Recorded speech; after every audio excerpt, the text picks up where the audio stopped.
भारत का रॉकेट अमेरिकी कंपनी की सैटेलाइट अंतरिक्ष में पहुंचाएगा। जी हां, श्रीहरिकोटा के सतीश धवन स्पेस सेंटर से इसरो का बाहुबली रॉकेट LVM-3 अपनी छठी ऑपरेशन उड़ान भरेगा। इस मिशन का नाम LVM-3 M6 है, जो अमेरिका के ब्लूबर्ड ब्लॉक 2 सैटेलाइट को आसमान में पहुंचाएगा। इसरो ने लॉन्च के लिए 24 दिसंबर की सुबह 8:54 का समय तय किया है। ये इसरो के इतिहास का अब तक का सबसे भारी कॉमर्शियल मिशन होगा। इस लॉन्च के साथ ही मोबाइल कनेक्टिविटी की दुनिया में एक नई क्रांति आने वाली है। न्यू स्पेस इंडिया लिमिटेड यानी NCL ने अमेरिका की AST स्पेस मोबाइल कंपनी के साथ ये ऐतिहासिक समझौता किया है। ब्लूबर्ड ब्लॉक 2 कोई मामूली सैटेलाइट नहीं है। ये लो अर्थ ऑर्बिट यानी LEO में भेजा जाने वाला अब तक का सबसे बड़ा कॉमर्शियल कम्युनिकेशन सैटेलाइट होगा। इसका सबसे खास फीचर इसका एंटीना है। इसमें 223 वर्ग मीटर का विशाल फेज्ड एरे लगा है। ये साइज में किसी छोटे घर जितना बड़ा है।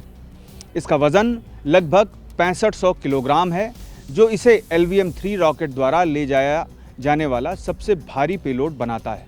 ये मिशन दुनिया भर में सीधे मोबाइल कनेक्टिविटी देने के लिए डिज़ाइन किया गया है। इसका मतलब है कि अब बिना टावर के भी आपके फ़ोन में नेटवर्क आएगा।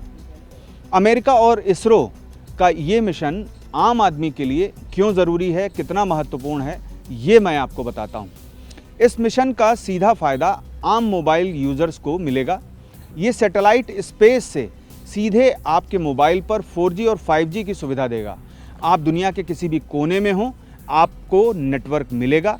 इससे वॉइस कॉल और वीडियो कॉल करना आसान हो जाएगा। साथ ही टेक्स्ट मैसेज और स्ट्रीमिंग भी बिना किसी रुकावट के हो सकेगी। ये सैटेलाइट एक ग्लोबल LEO कंसल्टेशन का हिस्सा है, जिसका मकसद है हर जगह और हर समय कनेक्टिविटी देना। NCL और अमेरिकी कंपनी AST एंड साइंस के बीच ये डील कॉमर्शियल स्पेस मार्केट में भारत का कद भी बढ़ाएगा। इसरो का बाहुबली रॉकेट LVM कितना दमदार है, मैं बताता हूँ। इसरो का LVM रॉकेट अपनी ताकत के लिए जाना जाता है। इसकी ऊंचाई 4.5 मीटर है, जो करीब 14 मंजिला इमारत के बराबर है। लॉन्च के समय इसका वजन 640 टन होता है। यह एक हैवी लिफ्ट लॉन्च व्हीकल है, जिसने अब तक लगातार 8 सफल मिशन पूरे किए हैं। इस रॉकेट में 3 स्टेज हैं। पहली स्टेज में 2 S-200 solid strap on Motors लगी हैं। बीच में L-1110 लिक्विड कोर स्टेज है और सबसे ऊपर C-25 क्रायोजेनिक स्टेज है। इस मिशन में रॉकेट को दूसरे लॉन्च पैड से छोड़ा जाएगा। लॉन्च के 15 मिनट बाद क्या होगा अंतरिक्ष में, ये मैं आपको बताता हूँ। लॉन्च की प्रक्रिया बेहद सटीक और तेज़ होगी। रॉकेट के छूटने के महज 942 सेकंड यानी करीब 15 मिनट के बाद सैटेलाइट अलग हो जाएगा। इसरो का प्लान है कि इस सैटेलाइट को पृथ्वी से 520 किलोमीटर ऊपर एक गोलाकार ऑर्बिट में स्थापित किया जाए।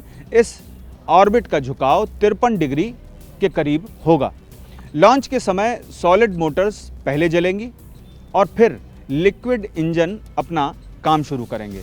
अंत में क्रायोजेनिक स्टेज सैटेलाइट को उसकी मंजिल तक पहुंचाएगी।